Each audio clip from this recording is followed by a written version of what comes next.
Thank you, Ed. My name is Matthew Kuwatch, as Ed had mentioned. I am the Executive Director of Ohio Fire Safety Coalition.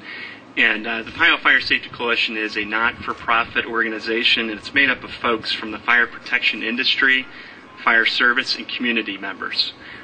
The purpose of the organization is to educate the public on fire safety and the life-saving value of residential fire sprinkler systems.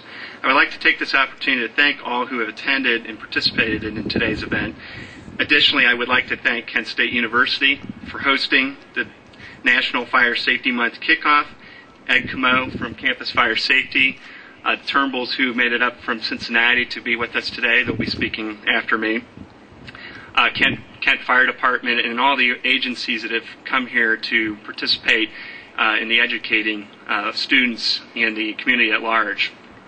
Today's program is very important as we have a problem, which is fire deaths and injuries continue to happen across the nation and our campuses. Since January of 2000, 113 people have died in campus-related fires, with Ohio having the most with 14. This does not include the countless fire-related injuries, which in many cases are life-altering. The 2006-2007 academic year was the most fatal one on record, where there were 20 campus-related fire deaths in this period, with 18 of these occurring in off-campus occupancies. Fire can strike anywhere at any time. The more we are familiar with fire-safe housing, fire prevention, and how to protect ourselves if a fire happens, the less chance someone will be injured or killed by a fire. People take fire for granted. For those of you who have experienced what fire can do, generally you are more fire safety conscious with fire prevention and what to do if a fire occurs. However, this is not true for most of the 17 million students enrolled in campuses across the country. According to a recent nationwide survey of college students, most of them do not know what to do to protect themselves, their friends, and roommates if a fire occurs. As a matter of fact, most of them commonly answer that question, what to do if your room caught on fire, and they respond by saying, stop, drop, and roll. We have a lot of work to do. It is our responsibility to become more knowledgeable and, more importantly, to teach others about fire safety and prevention so that they can protect themselves and carry this knowledge with them after they graduate.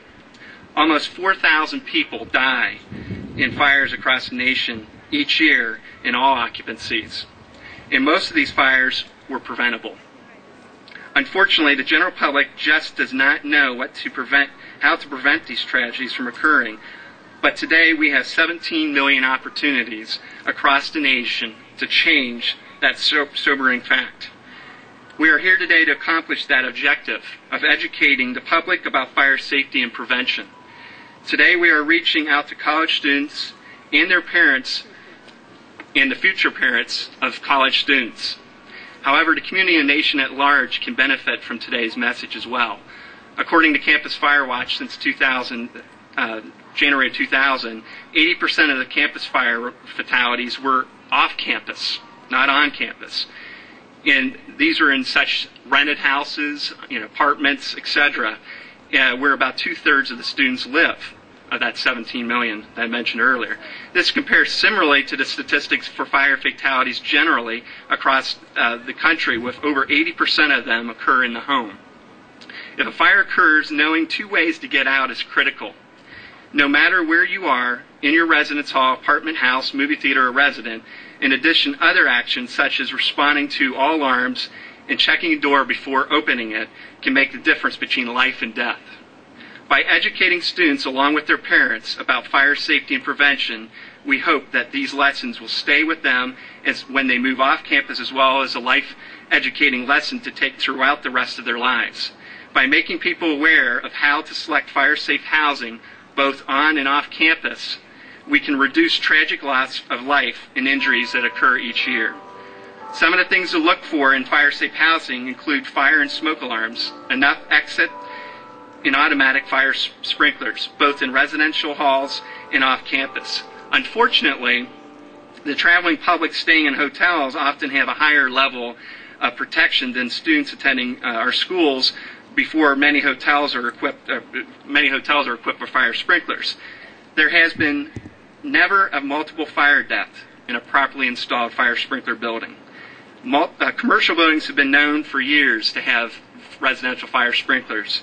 However, according to the Home Fire Sprinkler Coalition, only 2% of new homes being built today have residential fire sprinklers. Sprinklers in off-campus housing are even more rare. Safety technology evolves. We have seen this in automobiles with airbags, anti-lock brakes, harness seatbelts, and much more. The same type of evolution needs to occur in the home, with making sure every home has a working smoke detection as well as fire sprinklers. Fires can strike anywhere at any time. We need to be ready. Being ready means we have taken the right precautions to prevent fire, have the right education on what to do if there is a fire, and being informed to select fire-safe housing that includes the right protection that includes fire sprinklers. We hope with today's program our society can be one big step forward in accomplishing this goal. Thank you once again for letting us be here today in Kent State University. I'll turn the table over to Ed Camo.